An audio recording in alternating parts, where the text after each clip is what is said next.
welcome back to another video here on the channel, and today we're going to be talking about my raid race loadouts for tomorrow, Crotas End. You see, I already have my solar build out here, and it's pretty simple. I'm pretty much going to be running just solar and maybe arc. I have a void build there, but it's not going to be used as much as these two are. If the raid changes as the community is predicting, like we're going to actually damage Crota with guns, then my arc and solar loadouts are going to be pretty good, as well as maybe if I really need to, like for ad clear or for I guess the first encounter, maybe if I or bridge, then I'd use Sentinel, my void subclass, which I'll show you in a second. But yeah, so let's just get started. This is my Titan. As you can see on the left, I have an ignition code with disorienting nades.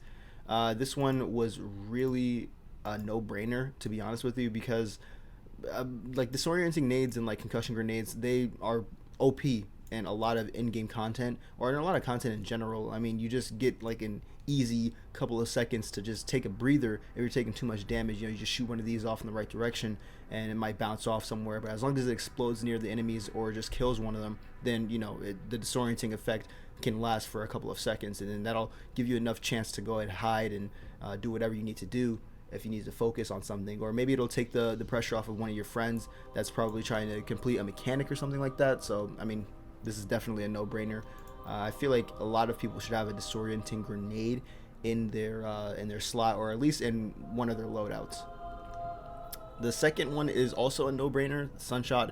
I really wanted this to have a place in the solar loadout because it's just like, you know, synergy. But also, you know, Sunshot explosive rounds, like this gun it's been good for a really long time, and it's no-brainer. It's literally a no-brainer. You kill an enemy, it explodes. You know, spreads scorch if you have the catalyst. It's really good for solar builds. If you don't run this and you're using solar tomorrow, I kind of don't know what you're doing. Maybe you're running incandescent or something else, like another solar perk.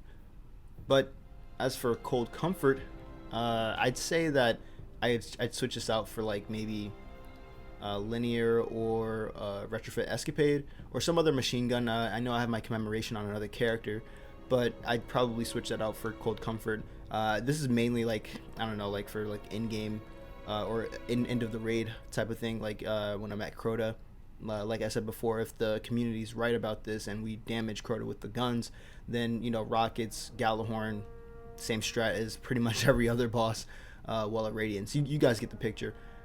This is, I think, the God roll. I think it's a pretty good roll, even though it's probably not the God roll if it isn't.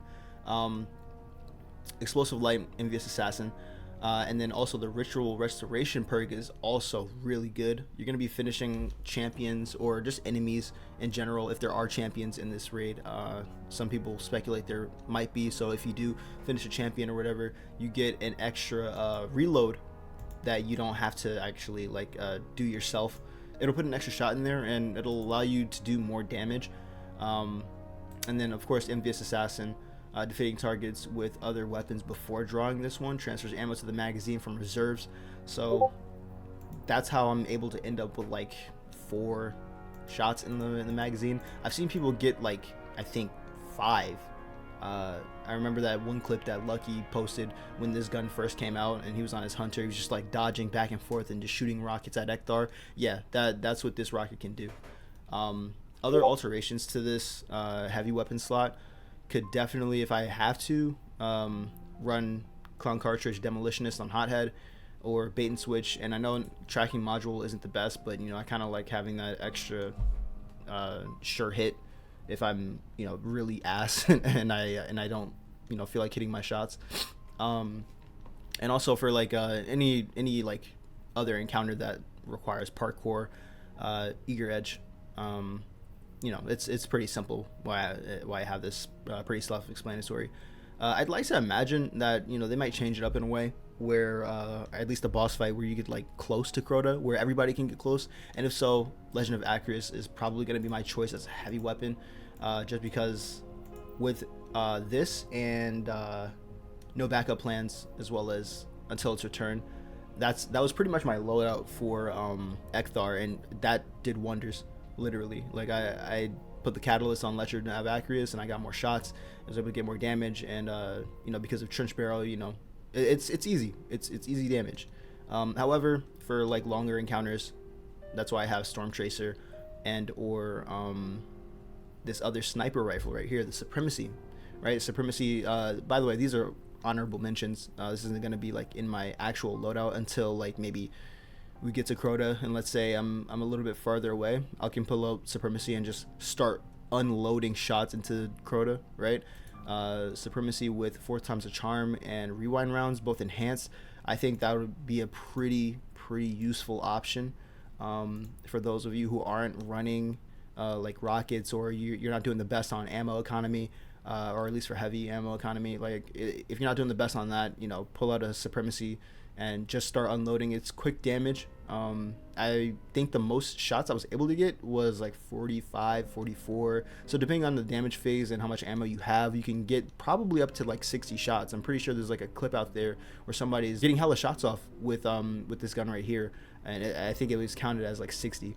So if you can get to that or higher, you know, perfect. And of course we have chill clip for any other situations. I have another like raid loadout, which includes BXR Battler, and this is like my ARC. This is like the ARC version of my raid loadout, even though I don't really have too much synergy with the Battler and my subclass. I could always switch it out with Nation of Beasts, so I can have a little bit more synergy. But you know, if I just want that those extra bullets, then you know, I go BXR Battler. So yeah, I have a couple of different raid loadouts. This is pretty much the same scenario. Conditional finality is a little bit of a beast. You know what I'm saying? Like it can take out a lot of ultras, and it's pretty useful. I really like it.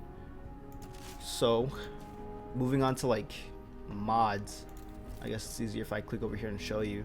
One thing about me is that like I don't really worry too much about the mods. I have elemental munitions because the elemental orbs, yeah. You know, whenever you kill somebody with those, they have a chance to drop special or heavy ammo, so that's always good. We plan to have a warlock on our team with the new exotic helmet that allows you to, you know, upon defeating a champion or enemy with like a finisher, I think, or just like an enemy in general, you get a heavy ammo brick. So like that'll be really good for your heavy ammo if you're like kind of struggling with that, if you're worried about that. And plus we have like a, you know, heavy ammo scout, and then like special ammo scout and finder, just in case, right? For me at least, or for my teammates, because I think the finder mods are for yourself, and then the scouts help your teammates get bricks. So yeah, I didn't really worry too much about the arm mods. But powerful attraction, apparently this is like one of the best mods that you'll ever have, because it just does a lot for the orbs, the orb collection.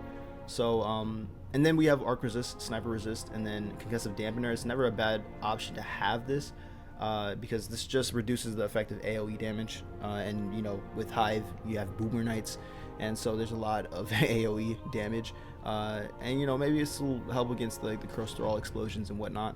Of course I have like a solar weapon surge, and then a stasis weapon surge for the cold comfort, and then an arc scavenger. I think I just put that on there just to fuck around, but I'm not gonna leave that on there because I don't have any arc weapons. So yeah, that's pretty much my solar loadout, and I think I can show you my void loadout. Where the hell it was? Where is it? This is it? Yeah, this is it. So this is my void loadout.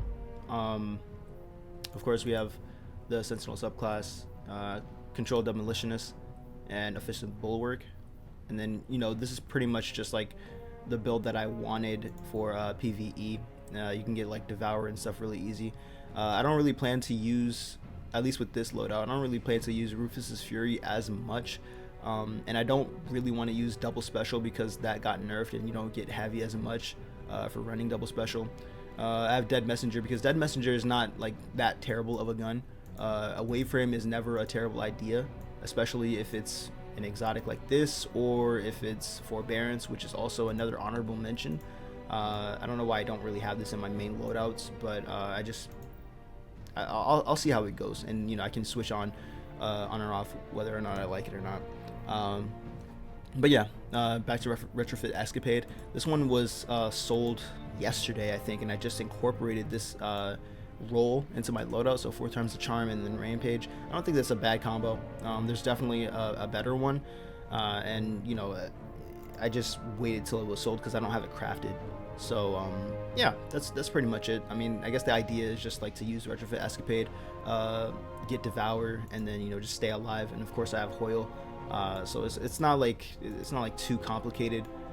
The mods that I have on this build: Void Surges, Harmonic Holster, and of course like the same Powerful Attraction mod,